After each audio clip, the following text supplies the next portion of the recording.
Welcome, Foot Clan. It is week 13, DFS for the rest of us. It is the Fantasy Footballers DFS podcast. As a reminder, before we even get rolling, well, first of all, make sure you're following us at Chris Meany for Chris, at Joe Holka for Joe, and All in Kid for myself. And make sure you're also part of the DFS Pass over on the Footballers website, which you can put in the code podcast and get 10% off to get all the articles, all the goodness, everything we're talking about, and more, because my article's in there, Chris's is in there, and other people's are in there to get you so much advice. And we love I have to say, guys, I love seeing the tweets where people are like, thank you, I won money.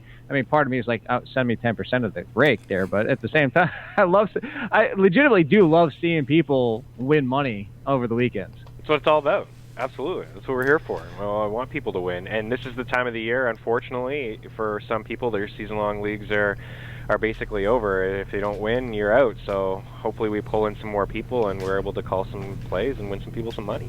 Yeah, I always feel good about the weeks where people actually give us some nice feedback. It's those weeks where the mentions just blow up in the other direction that I guess are a little bit more frustrating. But it's been a lot more good than bad, at least recently for sure. I would even say it's like the mentions, like when you don't get mentioned at all, period, then it's kind of like, did nobody win anything?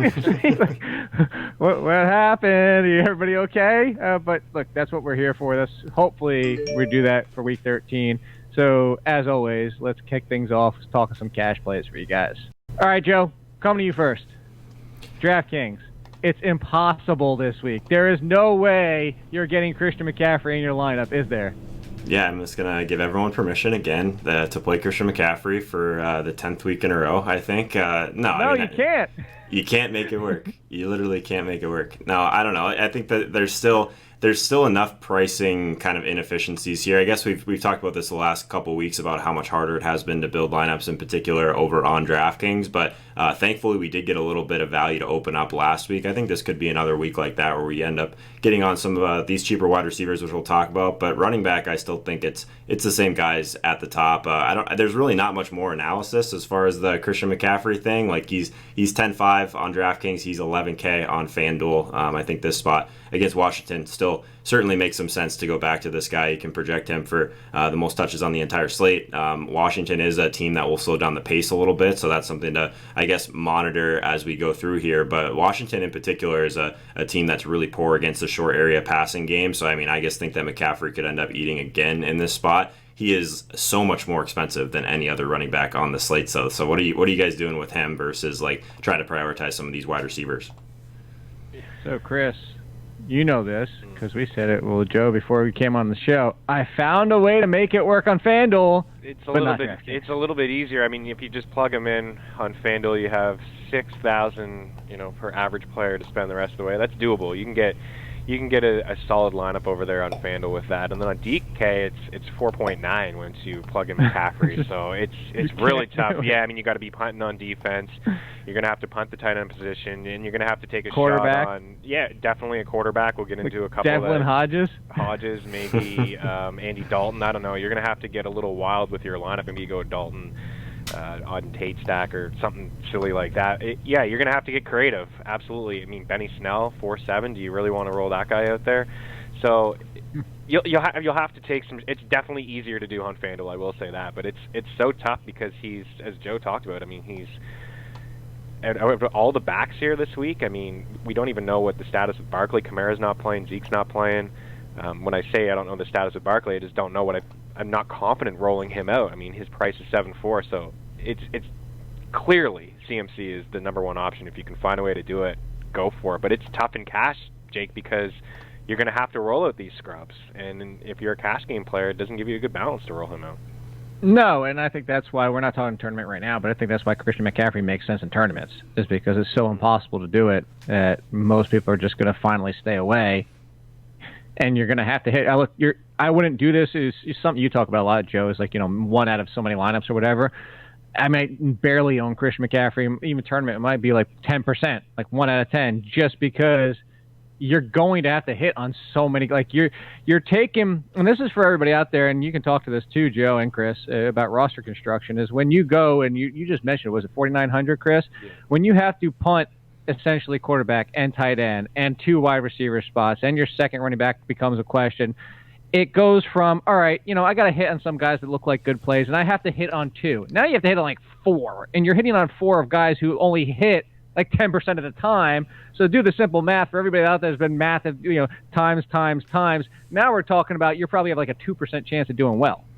Yeah, I guess the problem with last week, even though like CMC still gets his normal 30 points, but if you played CMC, you're basically down to some of these scrub running backs like you talked about as well. You're probably playing Miles Sanders. You're probably playing Phillip Lindsay to like make your roster work. So like, yeah, he got there probably from raw points perspective, but like the teams that had like the Derrick Henrys last week or that had Leonard Fournette, these running backs that you just couldn't really get up to with the CMC build, like that's, I guess, what we have to start to consider a little bit in roster construction. And I'm definitely like Christian McCaffrey's biggest fan, but I think that it's going to come a point, like you guys have been saying, like it depends on the rest of the salaries as well, not just how much of a good play he is. And I think there were weeks earlier in the season where even if he was priced at 10K, you easily could have made it work with value. It's been tougher when everyone else has been priced up recently, so I do think that things are changing, at least a little bit on that side of things. All right, so then who are you looking at elsewise, Chris? Elsewise? Yeah, is that a word? Yeah, we'll use it. It's a special week.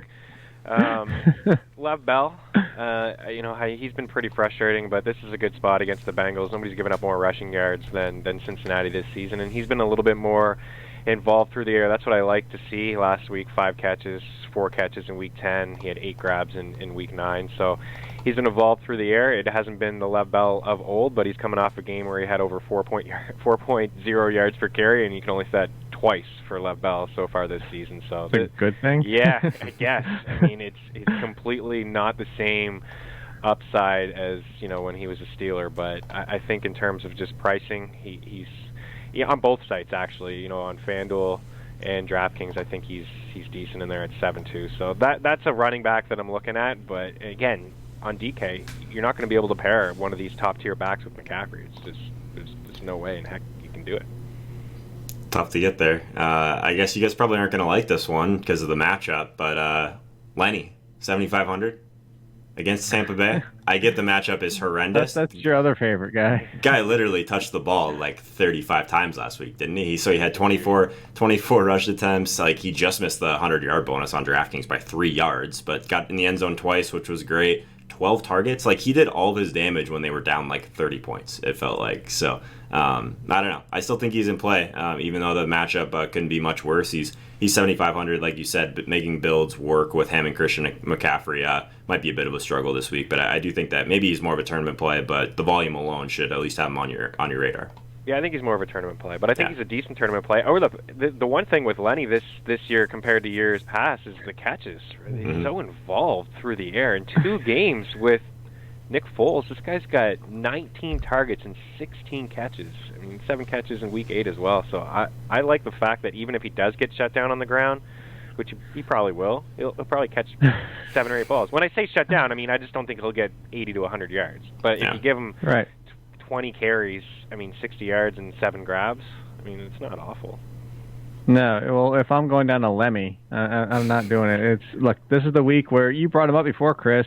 You talk about being on the field with like 95%, almost as much as Christian McCaffrey, and should be used as the same way Christian McCaffrey is, but he's not because Daniel Jones is an idiot. But all that being said, Saquon Barkley down at 7,600 and $100 less than Leonard Fournette on DraftKings. I like when you get to this price, we kind of had this conversation about other players. Joe, you bring him up a lot of times. Like at what point, like Odell Beckham becomes so cheap that you kind of just put him in because of the upside that he brings. You're gonna give me Saquon Barkley at mid 7K. I pretty much put him in my lineup. Yeah, I think his price is at a point, like you said, where he has to be in your consideration. Like I realize that he probably just hasn't looked healthy. Would you guys agree with that most of the year? That maybe that's been part of the issue with him. So if he starts to kind of get that under control, there's going to be a week or two here where he is just drastically underpriced if we start to see the Saquon Barkley of old. So yeah, anything that you'd be kind of looking at from kind of a point per dollar perspective, I think that Saquon's got to be right there as someone that is going to see volume for sure. But we're still kind of, I want to be early on Saquon, so I'm with you on that. Yeah, now's the time to do it. Absolutely. I don't know for cash, but now's the time to get involved with Saquon before he has that big blow-up game. This is the cheapest he's ever been. He opened up the year $9,000, and he got up to 9.2 at one point. So now is the time. Absolutely, recency bias is such a thing in DFS. Nobody wants to play Saquon. They're looking at Henry and Fournette's big games. Look, Chubb's coming off a big game. CMC try to find a way to get him in. So I think Barkley's getting overlooked. And I mean, last week he was again pretty disappointing. But I would imagine his ownership's probably going to be pretty low again, Jake. Yeah. So running back as well, Josh Jacobs, Chris. Back to that situation. I mean, that's how you beat the Chiefs. It was a miserable game last week. A miserable game last week. And, you know, there's a couple of ways you could look at it. You could look at the fact, hey, it just was off week for the Raiders. You know, it's the Raiders. In context, it was an off week. But I bring that up in the off week of, was it Jalen Richard because they were down, or was it Jalen Richard because they started pulling all their starters? Like, what way are you attacking this where Josh Jacobs' price is still pretty attractive for what had been? If you take out last week, at this price, we're probably like hammer Josh Jacobs. Yeah, I mean, you're right. It's a very solid price, and the one fear is that they get down again, because I think it was a little bit of both. I mean, they were completely blown out in that game. They were resting their starters halfway through the third quarter, looking ahead to this game, this matchup right now for the division on the line. But I mean, just tournaments, because I just have that fear that they will get down, and if they get down, it could be a little bit more of Jalen Richard. But I do like Jacobs' price, and at 69, all the numbers point to Oakland running the football and trying to have success against the ground. I mean, nobody's given up more fantasy points to running backs than KC. I mean, you just look at the rest DVOA defense. I mean, the third worst in football, just overall, and against the run, third worst as well. So, yeah, it's not a bad spot. I don't know, again, if I'd go there in cash, but I do think he'll be involved. I think he'll probably get 20 touches. Yeah, I think Jacobs, I like the price a lot. Like, he's one of the ones that stood out to me right away when I started to kind of dive into the slate. I guess you look in, like, it's a little bit deeper on his touches, and there's a lot of volatility here, I feel like, for a running back, like, just based on, like, so he has a couple games where he's seen like 15 touches or so, and then he just explodes for like 28 touches out of nowhere, and like his receiving involvement, I guess, is just okay, but in comparison to some of these other guys we're talking about, I think he might be priced like kind of where he should be, honestly. Like, there's a couple of guys that are more expensive that I would definitely prefer to move down to Jacobs. So I'm with you guys from a price perspective. I guess it makes me nervous, these guys where there's just so much volatility in their touches. It just like kind of reminds me a little bit of Chubb earlier in the season, where there were certain games where he would just out of nowhere have like 7 targets, and then like the next game he would have 1, and then like I don't know, that stuff makes me nervous in cash games. So are you nervous about Aaron Jones as well? I mean, I rarely play Aaron Jones. I guess those type of situations where it's just like a clear timeshare. It just, I don't know. I just there's nothing more tilting than having a guy at the running back position with the majority of your action, and then the other guy gets in the end zone. You know what I mean? Like, that's the benefit of having a guy like Leonard Fournette, a guy even like your boy Derrick Henry. Like, you know he's going to get the goal line touches. So there's value in guys like that in DFS for sure. Jake doesn't want him to be his boy. That's your boy, man. You're the one that's been talking about him for a while now, and I'm late to the party. I played him last week finally, which was good, but I don't want him to be my boy. That's the problem, though. It's like I hate supporting Derrick Henry, not as much as I hate supporting Robbie Anderson and Sam Darnold, but I do. All right, so last one for you guys, Chris. Jonathan Williams in play. See, I mean, we're talking about, to Joe's point, to pivot off that is, or I should say, branch off that. We know, I'd say, quotes, no, he's going to be getting the volume.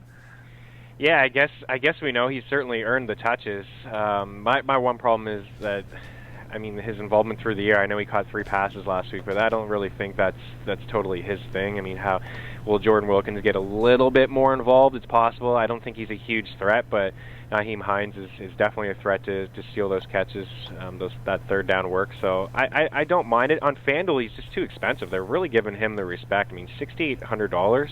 I think that's too expensive for a guy like Jonathan Williams. I mean, Phillip Lindsay is $500 cheaper, I think, in a much better matchup. But I do agree with Joe in some of these backs in cash. I think you need to just stay away from potentials, split backfields, right? I'm wearing Jacobs. I think he's projected at least for a few more looks, not just in the passing game, but on the ground. I feel a little bit safer rolling out a guy where it's basically his backfield. So I probably will shy away from Williams and Jones, but I am interested in Jones in tournaments. I think there's definitely some upside to be said there. But I don't mind Phillip Lindsay. Having said that, with Freeman, I think, Lindsey's last game earlier in the year against the Chargers, you can run on the Chargers. You can dominate the line of scrimmage there. And, he had a pretty solid game. I mean, 15 for 114, had a touchdown, 4 grabs. It was his 3rd highest catch game of the season. So I'm a little interested in Lindsey in tournaments and potentially in cash just because I like the DK price, but I don't think I'll get involved with Jonathan. It's an interesting one because I think that, you can project him to be a decent kind of point per dollar play and whatnot. I think I totally agree with you on FanDuel. He's too expensive over there. On DraftKings, like finding someone like in this range is something you kind of need right now. So I'm trying to piece my way through if I want to go back to the well with Miles Sanders against Miami, 5,400, like really similar price. But this guy has just been burning people, and I don't know. I don't think a lot of people are going to go back there, but I feel like this is a range we're going to have to find at least someone playable this week in cash for sure to make some of this other stuff work. Yeah, he's like a bad rash. He just keeps coming back. Yeah, he's like always in the projections, like really high, and like I don't know. It's really tough. So I laughed because I have him, and do I have him in both my lineups? Yes, I do. I have him in both my lineups because Miles Sanders, the opportunity in this matchup, the opportunity with no Jordan Howard, you and I talked about it on the Throwback Show just a little while ago. I do think Jay Ajayi gets in the mix, but I still think that, Miles Sanders doesn't. I think he's Austin Eckler with a little bit few more carries. So, and that's where I'm going for. For the price here, it's going to be hard to get away from him. All right, anybody else before we move to wide receiver? That's it for me. No? Shaking head, no? Chris, no? Yeah, no. All right, let's talk wide receiver. And on FanDuel, I'm looking at this price, and it's $6,800, and I don't know why, because let me find them real quick. Let me go back to DraftKings, do a search. Oh, look. He's the same. You know who I'm talking about. Hell yeah, I do. DJ Moore. How the hell is he only $6,800? I don't know. Snoozing, absolutely. I mean, this guy leads the league in targets over the last 4 weeks. Yeah, I've been playing him every week now for, 5 or 6 weeks. And I've been watching the price just go up slightly. Curtis Samuel is not an option at all for Kyle Allen. I think he had 1 target last week. He's been very, very mediocre. And Moore just has the track record. I don't understand it. I mean, 6 for 126, 8 for 95, 9 for 120, 7 for 101. Like, there has been a solid floor there for DJ Moore against Washington. Yeah, he's in every lineup of mine. I like him. I mean, he's the guy that we were talking about, I feel like, every single week until they started to price these Carolina guys up, and I don't think they've gotten aggressive enough with DJ Moore, so totally with you on that. It seems like on FanDuel, it's crazy that he's the same price on both sides, to be completely honest. 4th highest wide receiver and weighted opportunity rating. I mean, his yards per out run is up there with some of the elite guys in the league as well. I mean, this is a game I think where, like I said, I have some pace concerns just because Washington does slow things down a little bit. But I mean, Carolina should be maybe it's the other way and they kind of push the pace of this game. And DJ Moore still remains as involved as he has been. I just think that he ends up being kind of that second security blanket for Kyle Allen. So yeah, totally in on DJ Moore at that price again this week. All right, so who else are you looking at? I feel like Robert Woods is another really strong play as well. Yeah, Woods is one that I kind of looked at just because of the matchup instantly, and then he was popping in basically projection models. So based on like kind of probably the matchup, but also just like this team scares me a little bit. But yeah, Chris, you're about to jump in. Does the Rams like kind of scare you a little bit in general? I feel like I need to take a deeper look at this one. Yeah, I think it's right for all of us to be a little scared, and I think the fantasy community will be a little scared as well. This doesn't look like the Rams of old. They look defeated. Cooper Kupp has been disappointing for a couple weeks now, and I just think it's a get-right game for everybody. I mean, maybe not Cooks or Everett, but potentially you want to go ultra contrarian, you want to go Kupp and Goff. I think people are probably sick of playing Kupp and Goff, or especially Kupp over the past couple weeks. I would imagine that. I mean, I haven't been playing them, but if you've been playing them, you're not winning money at all. You've come basically dead last. So I think it's just a get-right game for everybody. But we mentioned you mentioned throwback. We talked about Woods, Jake, over the past couple games that he's had. I mean, 20 targets and 13 grabs. You can't ignore that. They're getting him involved, whether it's a bubble screen, an end around, just a quick outlet pass. He seems to be the one getting involved because all the attention is going on Cooper Kupp. But I think, and I know for sure actually, I will have in tournaments a Ram stack with these 3. Yeah, I mean, there's nothing really. I gave you the name. I want a name for you, Chris. Yeah, I don't really have. I think that the price point makes me a little bit nervous, but everything you said, I mean, on FanDuel actually. So I think on DraftKings, yeah, like 5,500, he's a guy that we're gonna have to take a deep look at. And honestly, like I've been kind of skipping over him mentally, but he's like still like one of those. I mean, he's top 10 in weighted opportunity for like he's a price point guy that definitely pops out. So I love that you brought him up right away because I think he's one of the ones that stands out as being mispriced on DraftKings for sure. What about Sammy Watkins? Is he now? there's that. I knew. Oh, watch the video. You have to see the head shake. That's the best way to describe Sammy Watkins. It's just like, I don't know. He's in that range with like the boomer bust guys, right? The Fullers, the Marquise Browns. I think that's where he deserves to be. It's every single week, 50 or 60 yards. It's whether or not he scores. But if this is one of the top 3 teams in big plays allowed, I think you keep his price is reasonable. Yeah, it is reasonable. I think he's in play in tournaments, especially. The run game in KC is so questionable. We just don't know what's going on there. I don't know if any of you guys have heard about Damian Williams. It seems like you're just trying to find out what's happening with Damian Williams and LaShawn McCoy. Is he going to play? How active is he going to be on the ground? They haven't been able to run the football. So if that means 40-plus dropbacks against the Raiders and that secondary, you're giving up big plays like you said, Jake, sure. I mean... And keep an eye on Tyreek. If Tyreek doesn't play, Sammy Watkins. But I think there's another guy in that mid-range that is mispriced as another DJ, is DJ Chark. I mean, against Tampa. Let's roll out all these Jags. I think that's going to be a shootout. I love DJ Chark. I think it's like the whole head shaking for Watkins. It's just because like this guy like has just buried me so many times. So like working through your biases, even like mid-season, is something that you have to do as a DFS player. And admittedly, I've been poor at that at times. So 5,400 for him, like he doesn't really hit the metrics that I really value, but matchup's fantastic. Like especially if Tyreek ends up sitting out, it looks like they're optimistic that he's going to play with that hamstring injury. I guess he actually spent time recovering in Kansas City kind of before he took off for that bye week. So yeah, if we get Tyreek, like if he ends up being out, I think that obviously raises the floor a little bit for Watkins. If he's in, I think there's a little too much unknown there for cash games. But DJ Chark, like this guy is just an absolute stud.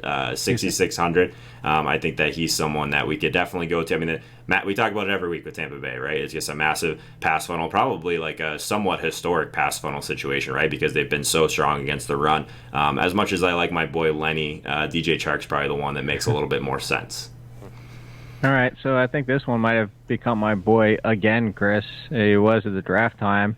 He was excuses after that. He was excuses after that, too, but it's been 4 years, and everybody had just buried him. Well, guess what? Devontae Parker's back. Although, somewhat of a letdown last week, going after the volume. Price still hasn't gone up, obviously, because of what happened last week, but your Eagles, I mean, I'm coming to you for this because you and I talked about this on the other show as well, is since Jalen Mills and Darby came back, this pass defense has been playing well. I don't want to say amazing, but well. So is Devontae Parker still a smash against the Eagles this week? Yeah, I think so. I mean, you talk about last week being a down week, sure, but he still came out with 15 DK points. I mean, he had 11 targets, 91 yards, 6 grabs. He's been pretty consistent now for a good chunk of time. I mean, even against the Bills and Tre'Davious White. I mean, had 135 yards and 7 catches. So I know a lot of that came in garbage time, but we're dealing with the Miami Dolphins here, and that's just going to happen. So Fitzpatrick is not afraid. We've said this so many times. He is not afraid. There's a large enough sample size of Fitzpatrick forcing footballs to guys double team, triple team. He doesn't care at all. So I do like that price at 5.7. And again, we're talking about get-right games with the Rams. I mean, it's potentially one with the Eagles too. And you're right, the defense has looked really good. It has. I mean, 2 games in a row, they've given up 2 touchdowns and they're trick plays to Russell Wilson and the Seahawks and Tom Brady / Julian Edelman and the New England Patriots. So I am a little afraid of the matchup for Fitz, but no, you said not afraid. He's going to get double-digit targets. Stick with it. He's not afraid. You shouldn't be afraid. We need like walk-up music for football players, like with baseball, because he had that Eminem song. I'm not afraid to take a stand. Pass the ball to every man. Joe, you gonna jump in? I think he basically said everything kind of that I felt about that situation, and I don't know how to follow up that little music thing that he had going on there. I think that's what the people music thing would be the best way to describe it. That's the best way to describe it. Just the music, all the music things from Jake today. Yeah, man, I'm with you. I agree with everything you said, Chris. I don't have anything to add to that one. Tyler Boyd is interesting in that price range too, 5.5. I mean, for the price, Joe, here you go. What we said on the other show. I got to tell Chris knows where I'm going with this. I ranked him at 26. This is season long. Mm-hmm. But this is what I said about him, Joe. 26 is wrong. I'll tell you in advance 26 is wrong because it's either too high or too low.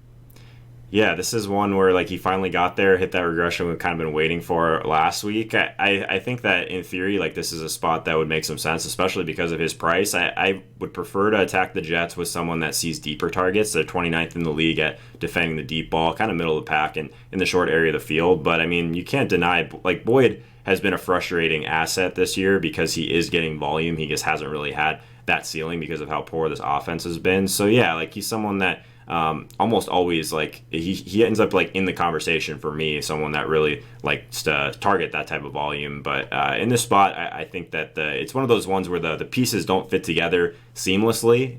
But I do think that the price makes some sense. Anybody else before we move to tight end? That's it. I mean, look. I do like Adams as a one-off, Devontae Adams. I mean, that's exactly what I was going to say. Top-tier wide receivers. We kind of just glanced over Kupp. We didn't even mention the Tampa boys, but I do like Devontae Adams against your Giants, Jake. I mean, how could you not? Come on. Because he should score 8 billion points. I mean, he should. No, it's just coming off his first touchdown game of the season. Well, so the only concern I do have, kidding aside, the concern I do have is that they get up early and easy, and Daniel Jones is a turnover machine. This turns into an Aaron Jones, Jamal Williams game. Yeah. Like, it's just all them.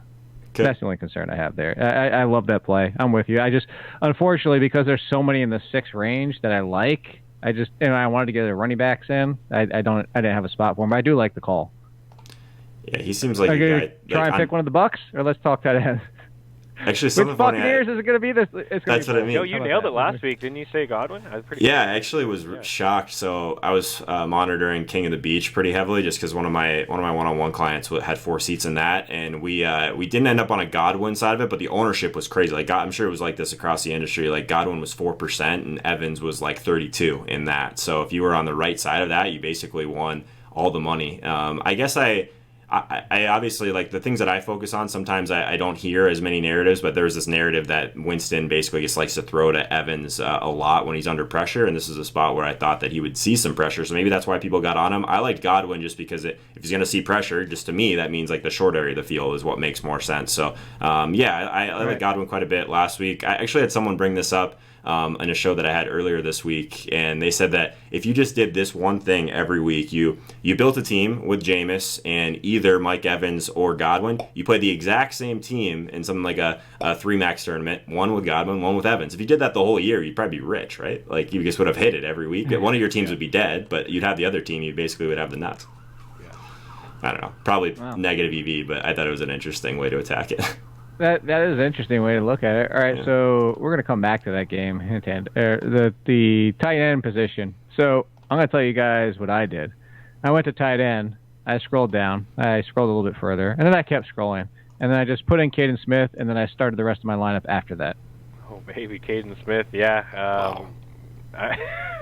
Wow. I actually don't hate it because I think you just spend up or you just spend absolutely down. And if you're going to play CMC, you're going to have to go down. So it seems like Jones is leaning on whoever is in at the tight end position. I'm sure that's where you're going, Jake. What do you have, 5 catches, a touchdown last week? It's the opportunity share, it's the target share, it's the fact that nobody's out. And so Chris also knows this, Joe. The last 5 games, tight ends against the Packers have averaged 5.7 catches, 87.3 yards, 5 touchdowns total, and 6.6 half-point PPR. I mean, I guess this is where we're at this point of the year. This is where we're at. Like, this is the guys we have to play on DraftKings to get some of these other players in. So, yeah, I mean, I think that if, you have to consider these guys is the reality of roster construction. He's my right now. Noah Fant. Yeah, there you go. I mean, That's a tough brand, my friend. But well, yeah, that might be an easy jersey because I could just, if it doesn't work out, it's Smith. I mean, that's easy. That's Although there true. hasn't been a lot of Smiths with the Giants, but they're like, yeah, it's that guy. I'm sure it's that other guy. they'll draft one. I'm sure. Yeah, Or I could just do the Beowulf thing. So then, 10 years from now, people will be like, who the heck is Beowulf? And it'll be like, you had to be there.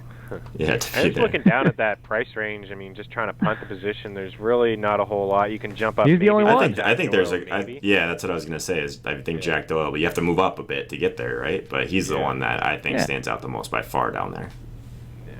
Well, he's 1,000. I said only 1,000 more. He's 5,000, only 1,000 more on FanDuel. It's a little bit different on DraftKings because you get that PPR boost, and it's a little bit more different pricing, as you know. But I do like Jack. You guys know I like Jack Doyle. Yeah, no Eric Ebron. TY, not 100%. Yeah. I mean, Tennessee's by the way, Chris, a good matchup too. How did that Cameron Brate thing work for you? Yeah, not great.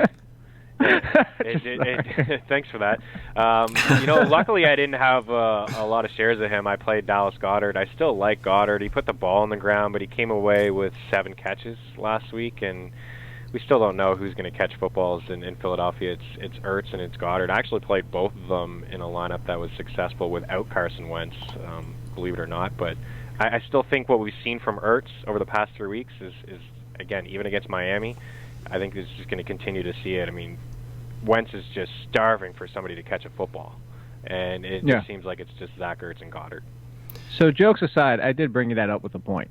I brought it up with the point of like matchups don't. We did it earlier this year. I told you I wasn't doing Tyler Eifert. Matchups only go so far, but I do bring this up, Chris, and I was poking fun, but I do have a serious question out here. Is the Arizona Cardinals are on tap for the Rams. Now, Gerald Everett reportedly was dealing with the injury, and that's why his snaps were so low in that game. If he gets in a full practice on Friday, do you get Gerald Everett into your lineup because he is facing the Cardinals, or is it too much concern for you now at this point? Because, again, that's why I'm bringing up the discussion is where does matchup end the line for you? Yeah, I look at the price, and I just don't like it at 46.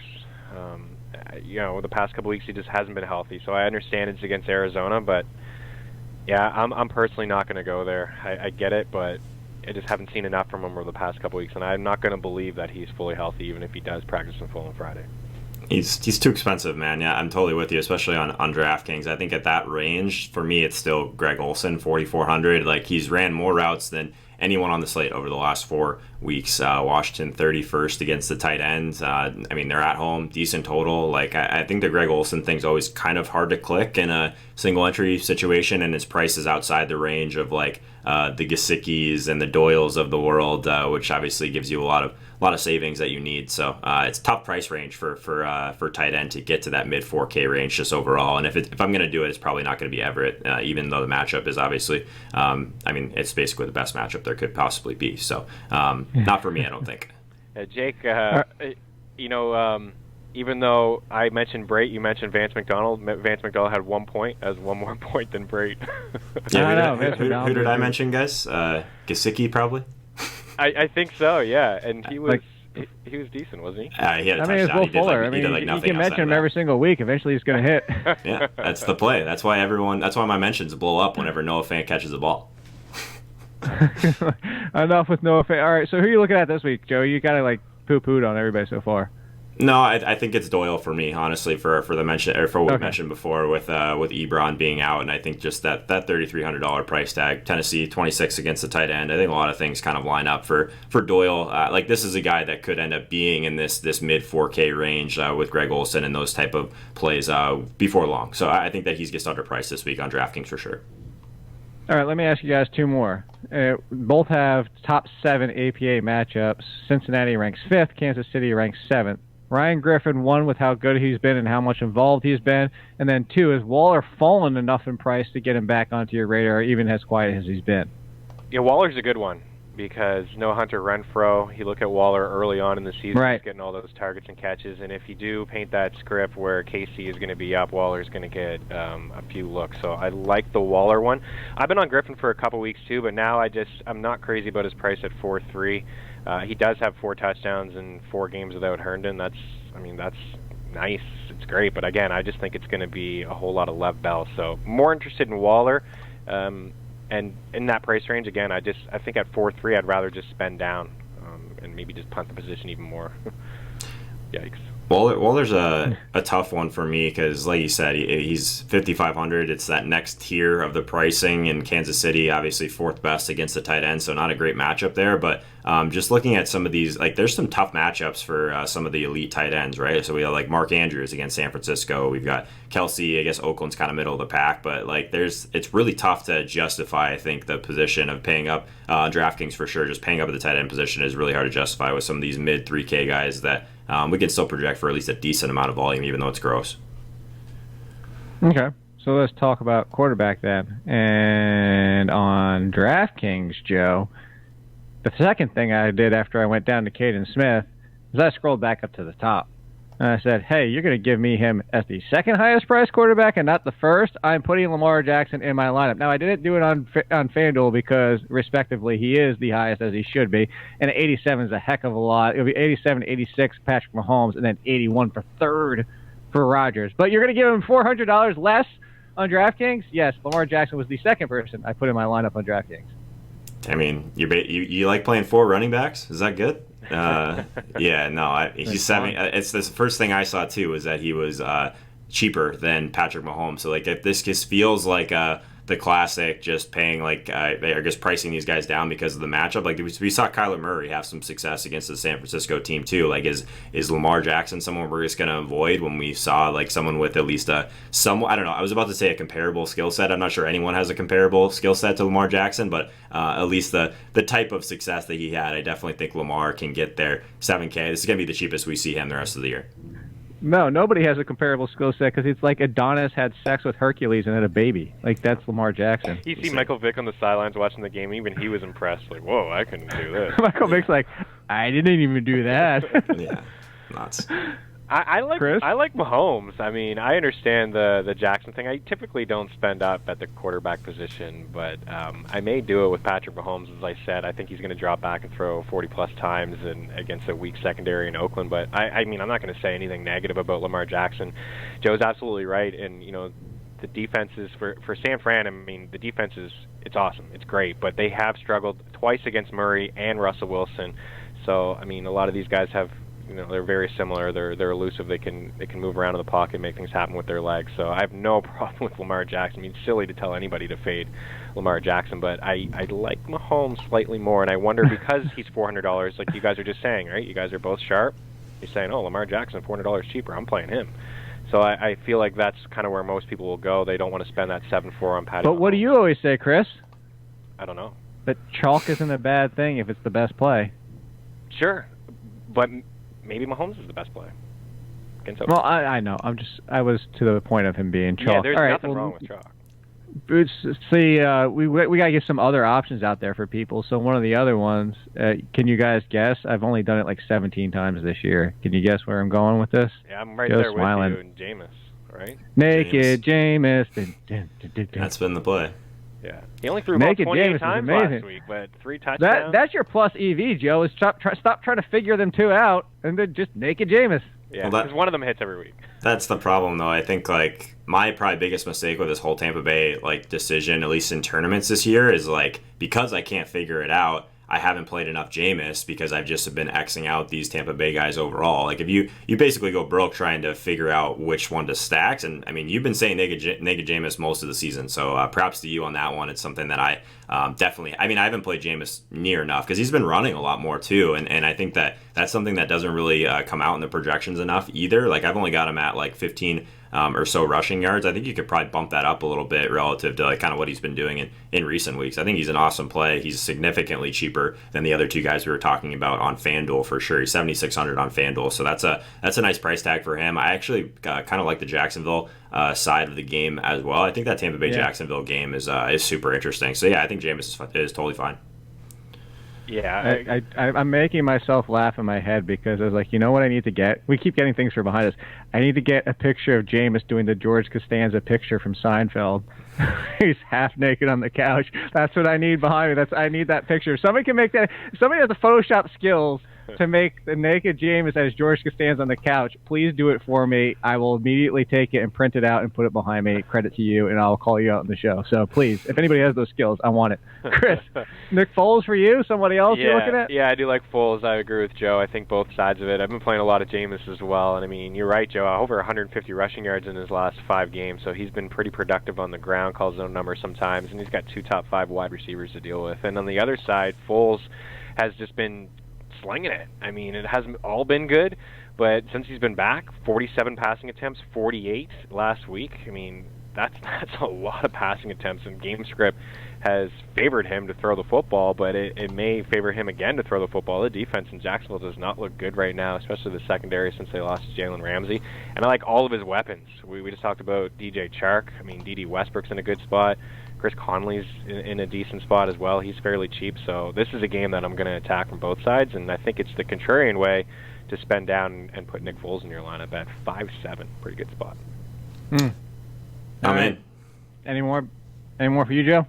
No, I think I really like the Foles call on the other side, but the Jameis one, I admit that's probably just one I've avoided a little too much this year. So apologies to everyone out there. There's such a big price gap on DK. On FanDuel, 7.5 for Foles, 7.6 for Winston. I mean, I think I'll lean Winston, but on DK, there's a huge gap in terms of pricing. Might make Foles a better tournament play on FanDuel then. Yeah, so a little sneak preview. I do have him on the one, but I have Winston on FanDuel, but I have Lamar Jackson on DraftKings. I'm not going away from that. Those are my boys. Those are definitely my boys. All right, so defenses, Chris, look at that, 2 weeks in a row. I remember defenses for you. We got them before the end of the show. Eagles, Patriots, Panthers, Steelers. I mean, these are like the top plays. I'm just kind of rattling them off here. Where are you looking, Chris? Yeah, I like the Eagles on DK 3.6. On FanDuel 5, I'm not going to go there. They're the most expensive defense on FanDuel. And the same thing, you can flip it on with the Steelers. I mean, the Steelers 3.5, right near the top in terms of pricing on DK, but on FanDuel, you have to go scrolling down to find the Steelers. So I know Cleveland's turned it around a little bit, but I still like their defense overall at 3.7. I think they're a decent play. Yeah, that's an interesting one. I think I think you can make an argument for the defenses, both the defenses in that game, actually, because like the Cleveland side of the ball, 2,600, like they're still the second highest pressure rate on the slate. So against Devlin Hodges, I don't even know how to say this guy's name, so he's got to be in play, right?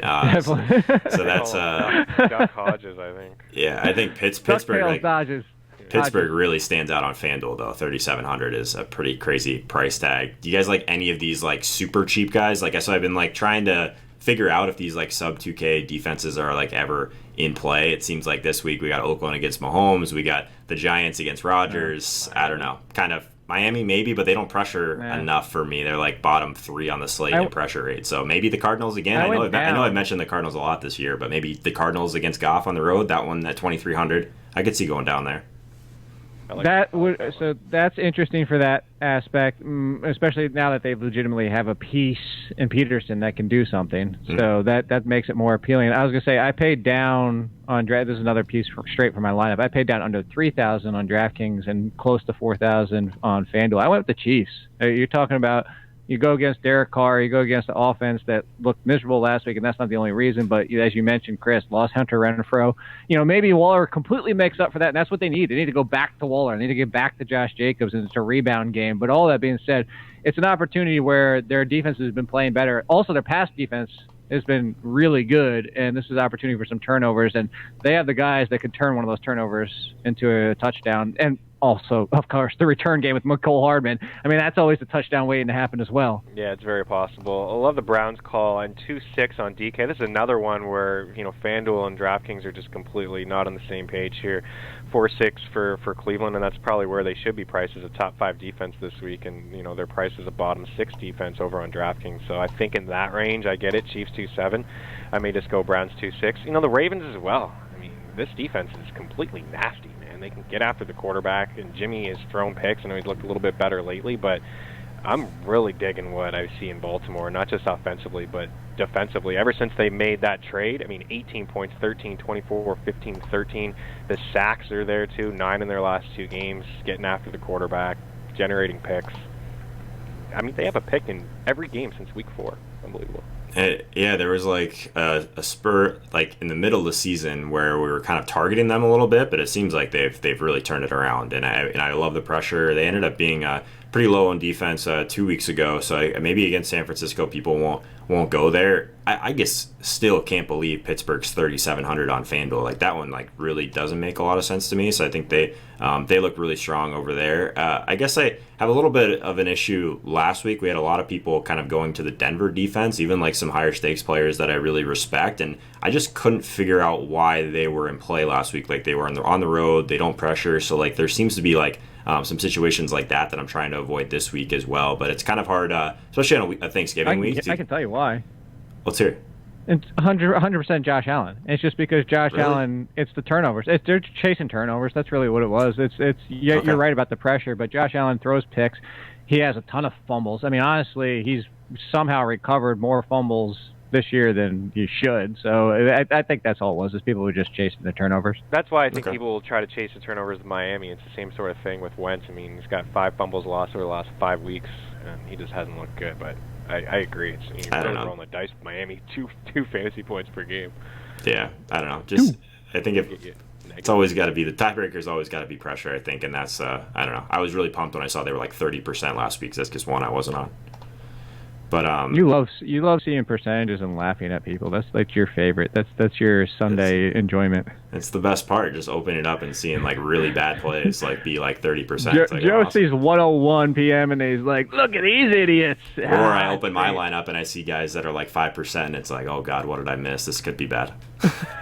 Goes both ways. Maybe you're just that smart. All right, so let's talk some tournament plays and get those out there for everybody. And running back, tournament plays. Is there anybody left at running back? Okay, you know what? Scratch that. I'm not even going to ask the question. Pretend I didn't ask the question, because I'm going to give you one. I'm going to give you the fact that we didn't bring up Mark Ingram. And I think we didn't bring up Mark Ingram for a reason. It's Mark Ingram. He's Mark Ingram facing the 49ers. And there's always this perception of a ceiling with Mark Ingram, but with the way that the Ravens have been playing, that ceiling's kind of been blown through a couple times already. Tournament play, because everybody is going to be off him. We don't have the projected ownership because we are recording a day ahead this week. I would assume his projected ownership is near the bottom. Yeah, I think that would be a good assumption. For a reason, though, right? I don't know. I'm not really on Mark Ingram. What do you? I don't have. I haven't played him once all season. I think if people are kind of remembering what kind of role he had for the Saints, it's just a totally different situation for the Ravens. Like anytime you're rolling out a running back when the quarterback has like definitely a reasonable expectation to have more rushing yards, I don't know. I think it's thin. Yeah, I agree. I'm not really on him. He has hit his ceiling over the past couple of weeks. He's got 4 touchdowns over the last 4 weeks, so he's always a threat to score a touchdown when they get in the red zone, but Lamar calls his number so much, and Gus Edwards has been getting involved, and so I don't know if I'll fully go there, but I mean, if you're looking for a contrarian... You know what he did against New England, right? Yeah, I know, and New England's, I think, an easier matchup for him. Well, so Rams last week, which is supposed to be not run against ever. Like that's, I mean, it's not, of course we're not talking 49ers, but you're not supposed to be able to run against them. 27.8 points, 23.5 against Houston. I bring up New England because he was 18.4, which would be 3 times value on his price.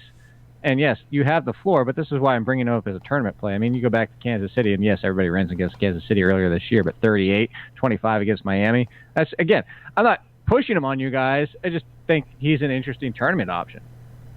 Yeah, again, I think he is. I think he's just contrarian. I mean, you catch a few balls. You just look at some of the running backs that played San Fran lately. I mean, Williams, 7 catches. Drake, 6 the week before that. Drake again a couple weeks before that one, 4 catches. So, I mean, it's possible you can come away with 3 or 4 grabs and get you a touchdown and be all right. I haven't played too much of him either. I usually play him. When I do play him, it's against, I think, just soft teams where I feel like maybe he'll find the end zone. I mean, that happened a couple of times. I think he played Cincy early on in the year where he didn't have a great game on the ground, but he scored a rushing touchdown and he made the day okay. But, yeah, I mean, it's not on my radar. I don't hate it. Stop pushing him on me. All right, fine. Whatever. Yeah, Mark Ingram. He's now my boy, apparently, too. Joe, either the Chargers guys for you? We didn't talk about them either.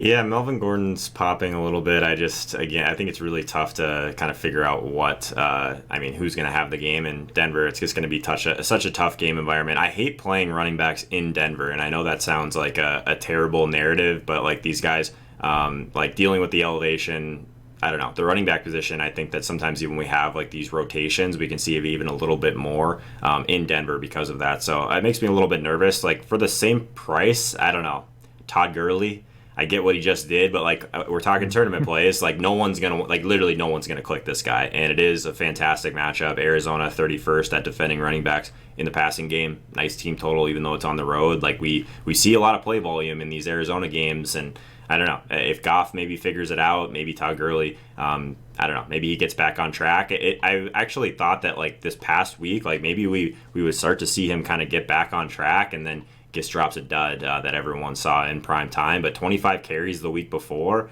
3 targets in back-to-back weeks. I don't know. I think that there's at least a chance that Gurley starts to kind of bring things back on the tracks a little bit, and he's only 6,500. Yeah, I don't hate that call, actually. I kind of like it. The fact that he's $6,500 is certainly intriguing. He mentioned the 6 catches in his last 2 games. I don't want to put last week on him against Baltimore. Yeah. But this is a much better matchup for him, and you're right, fast-paced game, maybe a few grabs of the backfield. Don't mind that call. Jalen Samuels? No, thanks. Nope. No? All right, Joe Mixon? Nah. Yeah, like what do we think about that range though? Because if we needed to find like a $5,500 guy, like who do you guys? I think it's Miles Sanders for me, just because of the matchup against Miami, and just like the snaps, the volume, like it's been at least decent for that range, and I think he's ran a little bit bad the last couple of weeks. Like, do you guys have a favorite in that range? I don't mind the Sanders call. I think in that range for me, I'd just go back to Lindsey at 5K. Yeah, but I mean they're kind of similar. I'd just give the edge to Lindsey. But yeah. All right, one more for you guys then. Kenyon Drake? Question mark. I'm just too afraid of what's happening in Arizona. I just with Edmonds and I know DJ's been a non-factor, but these guys are all going to be active. How involved is Chase Edmonds going to be? I don't know. I don't think I can go there with Kenyon Drake. If it was just his backfield, I would be a lot more interested. Do you think they've carved out a role for this guy though? I mean, 7 targets in back-to-back weeks. I mean, his involvement on the ground is kind of back and forth a little bit. Like there's some volatility there, but I don't know. I mean, I'm always intrigued by these guys that are just so active in the like it seems like almost like a James White type of stat line for him right now, and he's not priced anywhere near kind of that tier. I guess 5,600. It's maybe thin with some of these other guys in terms of touches, but in a tournament, maybe he gets there, breaks a big play for you in this this game environment that I think people will be on. Jake, your boy Benny Snell. Not my boy. Don't even. I bet you it'd be pretty popular. I bet you the most popular combo will be CMC and Benny Snell. Just makes sense, right? You put in CMC, you got 4K to spend. Where's a back? Yeah, I think Benny Snell is definitely going to be in too many lineups, honestly. And so Chris, for everybody out there, is saying that tongue in cheek because he knows I'm not a huge fan of Benny Snell as a talent in general. I call him a lesser version of Jordan Howard, very similar to Jordan Howard. But the concern I have about this game and what we talked about on our show is the fact that if this goes to a game script where Cleveland gets out early, could it be Jalen Samuels again? I mean, Jalen Samuels basically wasn't used last week for a game that they should have run away with, but it was a game they were in control, and so I don't know that the Benny Snell 20 touches is a guarantee. So, all right, wide receivers for you guys. How about Scary Terry? Nobody's talking Scary Terry. He's at least still productive because he is the only option, and it's a good matchup. Yeah, I mean, I think he was top 3 in air yards last week. Obviously, a tough spot. If he ends up getting Bradbury this week, I don't know. His weighted opportunity, everything lines up. Playing? I don't know. That's something. I mean, we're recording this on Tuesday. I'll check that in a second. But honestly, though, like Wednesday, you don't even know what day it is anymore. I had to look at my calendar. Actually. Yeah. I have no idea what day it is, dude. Thanksgiving week. One thing before we talk about this, I think Thanksgiving week in general, people are kind of out of their routines. Like this is a week where like you can actually kind of take advantage. And you'll say one thing too, like the content that comes through. Like a lot of people are going to kind of funnel to similar plays even more than normal because no one's doing as much research this week. So I think this is a great week to be contrarian. So from the wide receivers, like this is the position to do it for sure. Yeah, so McLaurin at 5,600, I think at that price point, like right around Woods, and I think that's going to be a game that people are going to go to, and I think on FanDuel in particular, McLaurin's 5,800, like that definitely is a price point that stands out for a guy that's still top 10 weighted opportunity. Like he's still someone that we want to be targeting. Like again, we'll have to keep an eye on that matchup, and the team total is always terrifying with Washington. It's similar to the issues I have with these Miami Dolphins here and there. It's just like, how do you get behind a wide receiver with a 15-point implied total on the road? It's a tough spot, but I could see it being a decent tournament play just because of the volume alone. Yeah, that's my one problem too. Is exactly what Joe just said. I mean, this Washington team, they're just not scoring a lot of points. But I mean, the volume is absolutely there. I mean, if you watched that game last week, I mean, 12 targets, 5 catches. It was some poor thrown balls, but there was some opportunities where he was completely wide open, even with a guy like Darius Slay on him. So I don't hate the call. $5,600. He's $5,800 on FanDuel too, so it's not bad. And then another bad team, I'm staring at Boyd and Woods in that price range that I'd rather just get involved with. But I think he makes for a good tournament option, Jake. You love some Boyd. All right, so who else are you looking at? Really, again, if we want to go a little bit cheaper, I know you mentioned Robbie Anderson earlier. Just kind of touched on Chris Conley. Chris Conley, I think in a potential shootout.